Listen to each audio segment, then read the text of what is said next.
Wonderful presentations yesterday, and I've connected it to the coordinated management of meaning, which may connect with some of you, it may not, but on simplistic terms it looks at how meaning is created in our communication between each other and with each other. And yesterday we had some presentations that looked on about culture. So we talked about the kind of whole system stuff around autism and neurodiversity. Connor in the morning, he spoke about co-production. And he left us with this kind of challenge, really, that everyone has the power to make our world less disabling for others. And people were really moved by his presentation of someone with lived experience who now works for NHSE around co-production as well. I spoke about whole systems, so storytelling narratives to promote change. So here again, we're looking at kind of community and organisational stories and culture. Gail spoke about splintersectionality, so moving from a fixed view of the spectrum.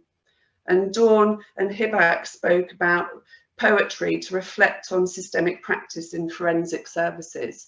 So here we were moving to kind of context and relationship. Beth spoke really powerfully about reflections on the double empathy and challenge, relationality, autism, systemic training and practice. And she asked, you know, can a systemic therapist be autistic? And I think we all agreed, yes. And that was around kind of individual and self-reflection.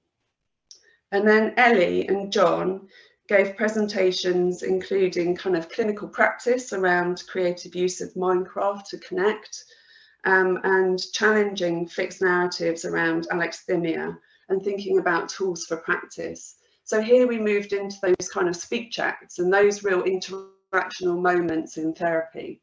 And we were able to see how we can make big system change, or we can make moments of change in our interactions with others.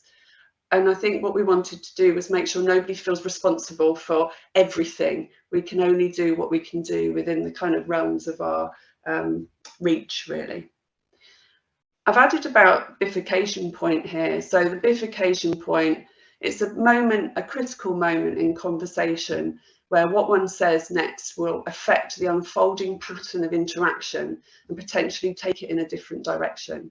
And I suppose what we would hope from today is that people will take their work and their practice with autistic people and around neurodiversity in a different direction, or help others to take it in a different direction.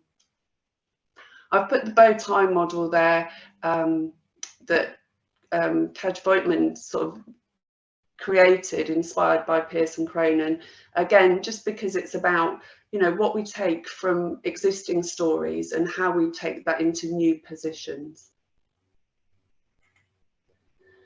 So the myth of the autism expert. One of the things I talked about yesterday was the neurodiversity strategy that we're developing within the NH Trust that I work within. I'm a clinical director within the NHS, but I'm also the neurodiversity lead, and I'm a systemic psychotherapist as well. We did a survey to our clinicians, and they told us that autism and ADHD can sometimes be seen as a barrier to accessing services. Services and clinicians do not always feel they have the skills or expertise to work with autistic people or people with ADHD. Clinicians would like a better understanding about autism and ADHD, including access to training and supervision. And clinicians would like better services and support for neurodivergent people. And that autistic people and people with ADHD need better access to services with shorter waiting times. But one of the things that they spoke about quite often as well was about this idea of a service for autistic people, a better service for autistic people for them to access. And there seemed to be this myth of an autism expert, or there was someone else who could work with autistic people and they felt they weren't that person. So I've got here, meet Nigel. I don't know why I chose Nigel, but here's Nigel. He's an autism expert and he's sat with a group of other people that aren't autism experts. So he's got a lot of responsibility, really. So what's the impact of naming somebody an autism expert? So Pearce highlights how every naming is also a not naming, and every affirmation is a denial of alternatives. So if there is someone named as an autism expert, does this mean everyone else is a non-autism expert or an autism non-expert? And does that mean they don't have to be responsible for knowing about working with autistic people? Because Nigel can do it, so they don't need to. It's all right. Get on with it, Nigel. But an autism expert would also need to be a GP, a therapist, a nurse, a podiatrist, a dentist, a physiotherapist, a speech and language therapist. They'd need to be a hairdresser, they'd need to be a beautician, they'd need to be a shopkeeper. They would need to be everything. So how many hats is too many hats? Because autistic people and neurodivergent people access every service, not just therapeutic services, not just mental health services. They access health services, they access leisure facilities. People need to go to a shop, they need to get their hair done. So to think about someone being an autism expert and everyone else being non-expert, what does that mean for autistic people and neurodivergent people when they need to access just everyday stuff, really? And what does that mean in healthcare if we think Nigel is the autism expert, so we don't need to know? So I'm going to use children's emotional and mental health services as an example about this, and when we leave everything to Nigel. Oh, sorry, I need to go back one. So Thrive is an approach that's being utilised by commissioners and services across the country when reviewing, designing and commissioning new or existing services for children and young people.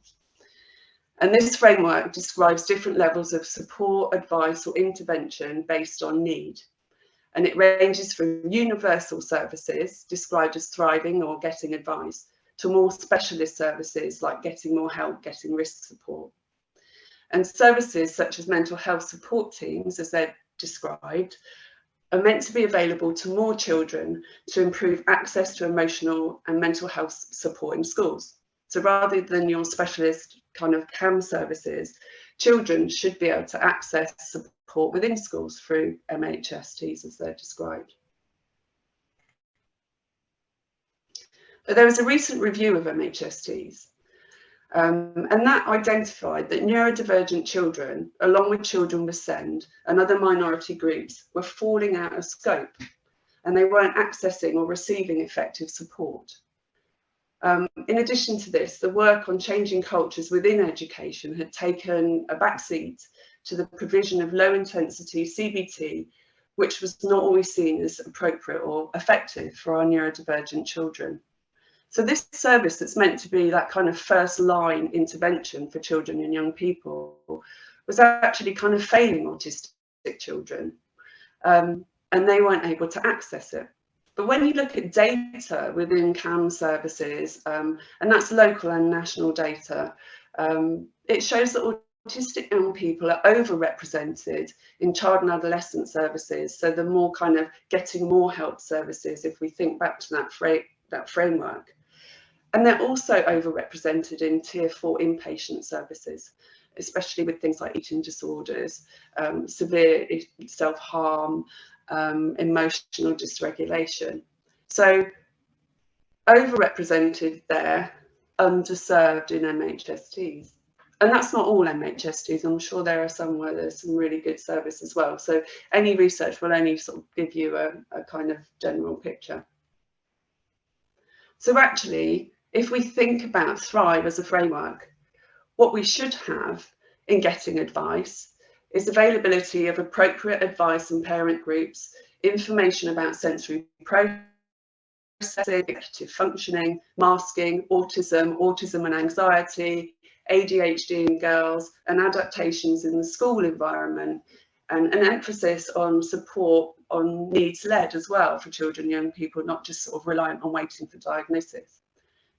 Getting help would mean early support provided by professionals with a knowledge about autism and ADHD, and service provision that can flex beyond rigid clinical models and design, and services based on evidence-based treatments that do not exclude autism test phase.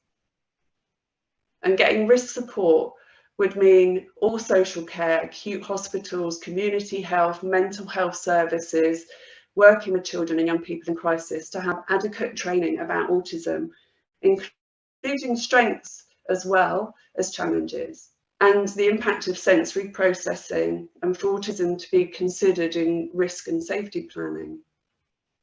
And in getting more help services, all clinicians would need awareness of the interrelationship between autism, ADHD and mental health, including the impact on the family, the impact on the environment, and the ability to adapt clinical models to engage with the young person as the priority, rather than to engage with the model as the priority.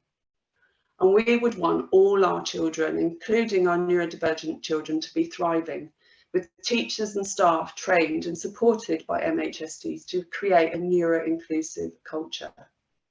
So basically, not leaving it all to Nigel. Oh, sorry, it's gone again. So look again, meet everyone else. They also need to know about autism and ADHD too. So autism, ADHD, neurodiversity should not be the business of the select few. Autism, ADHD, and an understanding of neurodiversity is everybody's business, because neurodivergent people need access to everybody's businesses. And if we go back to what I said earlier, that includes podiatry, that includes physiotherapy, that includes speech and language therapy. It should include hairdressers, dentists, bus drivers, the police force. It is everybody's business. And I think if we leave everything to Nigel, our one autism expert, then we're excluding a huge amount of children, young people and adults.